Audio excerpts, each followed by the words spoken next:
కొంతమంది 10 to 15 lakhs మధ్యలో invest చేసి మంచి వెల్త్ క్రియేట్ చేసుకోవాలి అంటే ఎవ్రీ మంత్ ఇన్కమ్ కావాలి అనుకునే వారికి ఆప్షన్ ఉందంటారా? సో ఇప్పుడు మనం మ్యూచువల్ ఫండ్స్లో కానీ మాట్లాడుకుంటే ఒక ఫర్ ఎగ్జాంపుల్ ఒక ఐదుగురు ఇన్వెస్టర్స్ ఉన్నారు అనుకోండి. ఒకరి దగ్గర 10 లక్షలు ఉంది, ఇంకోటి దగ్గర 20, ఇంకోటి దగ్గర 30, నలుగురు 40, 50, 10 to 50 lakhs ఉంది అనుకుందాం. ఓకే, వాళ్ళు ప్రతి నెల ఒక ప్యాసివ్ ఇన్కమ్ అనేది క్రియేట్ చేసుకోవచ్చు మ్యూచువల్ ఫండ్స్లో. దాని పేరే SWP అంటారు, సిస్టమాటిక్ విత్డ్రావల్ ప్లాన్. అది ఇనిషియేట్ చేసుకుంటే ప్రతి నెల ఒక ఫిక్స్డ్ అమౌంట్ మనం తీసుకోవచ్చు. ఓకే, మనం మాట్లాడుకుంటుంది ఏంటి, మ్యూచువల్ ఫండ్స్లో మనకు on and average 12% returns generate చేస్తుంది అని చెప్తాను.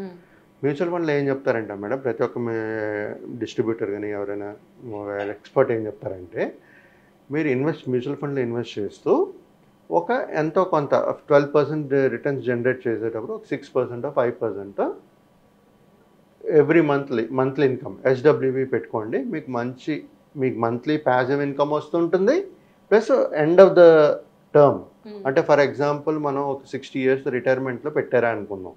ఈ 10 లక్షలు 20 లక్షలు 30 లక్షలు రిటైర్మెంట్ అయిపోయిన తర్వాత పెట్టారు, ఇన్వెస్ట్మెంట్స్ చేశారు. దాని నుంచి ఆయనకి ప్యాసివ్ ఇన్కమ్ కావాలి. 10 లక్షల నుంచి ప్యాసివ్ ఇన్కమ్ కావాలంటే 12% రిటర్న్ జనరేట్ చేస్తుంది మనకి. మనం తీసుకునేది 6% తీసుకుందాం.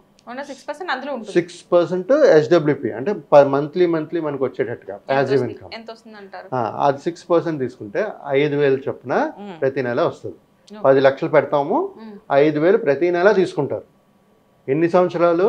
25 సంవత్సరాల వరకు. అంటే 60 years రిటైర్ అయ్యారనుకోండి, 70, 80, 85 years వరకు ప్రతి నెల 5,000 చొప్పున వస్తూనే ఉంటుంది మంత్లీ ఇన్కమ్. అంటే ఆల్మోస్ట్ 25 years టెన్యూర్ తీసుకుంటున్నాం మనం. ఎందుకంటే జనరల్గా ఆ ఏజ్ వరకు బతుకుతారు కాబట్టి ఇంకా ఎక్కువ బతికితే ఇంకా తీసుకోవచ్చు. ఎప్పుడైతే మన టెన్యూర్ పెరుగుతుంటుందో మన కార్పస్ కూడా బాగా పెరుగుతుంది. అంటే ఈ 60 years ఓల్డ్ కాబట్టి వాళ్ళు ఒక 25 years పెట్టుకున్నారు అనుకుందాం.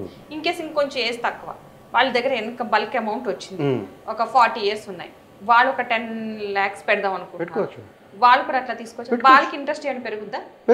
అంటే ఏజ్ ని బట్టి ఏమైనా మన రిటర్న్స్ ఏంటంటే మన క్యాలిక్యులేషన్ ఏంటి, 12% రిటర్న్స్ వస్తే 6% మనం తీసుకుంటాం. ఓకే, ఎందుకంటే మిగతా 6% ఇంకా వెల్త్ గ్రో అవుతుంటుంది. అదే చెప్తున్నాను. సో ఈ 10 lakhs వేసినప్పుడు 5,000 6% SWP పెట్టుకున్నప్పుడు 5,000 ప్రతి నెల వస్తుంది. 12% మనకి రిటర్న్ జనరేట్ అవుతుంది. 25 years వరకు తీసుకుంటూ ఉంటారు. ఏ ఏజ్ అయినా అనుకోండి. నేను మీకు ఎగ్జాంపుల్ 60 ఎందుకన్నానంటే 60 నుంచి 85 కాబట్టి 25 years తీసుకున్నాను. అది 40 నుంచే కావాలనుకున్నా తీసుకోవచ్చు, ఏ ఏజ్ నుంచి అయినా తీసుకోవచ్చు. సో 25 years టెన్యూర్ తీసుకున్నప్పుడు 12% రిటర్న్స్ మనకు జనరేట్ చేస్తుంది. 6% విత్డ్రావల్. అంటే వాళ్ళు టోటల్ తీసుకున్న అమౌంట్ ఆ 25 సంవత్సరాల్లో 15 lakhs 15 లక్షలు. ఓకే, అది తీసుకున్న తర్వాత కూడా వాళ్ళ దగ్గర ఉండే కార్పస్ ఇంకా బ్యాలెన్స్ ఉండే అమౌంట్ 1.03 crores. 10 లక్షలు పెట్టారు, 5,000 చొప్పున ప్రతి నెల తీసుకుంటున్నారు, 25 సంవత్సరాలు తీసుకుంటున్నారు. ఓకే, వాళ్ళ టోటల్ తీసుకున్న అమౌంట్ 15 లక్షలు. అంటే 5,000 చొప్పున తీసుకుంటున్నారు కదా 20 సంవత్సరాలు, అది 15 lakhs. దాని తర్వాత కూడా ఎప్పుడైతే వాళ్ళు 85 years అంటే 25 years అయిపోతుందో వాళ్ళది 1 crore 1.03 crores కార్పస్ ఇంకా బ్యాలెన్స్ ఉంటుంది.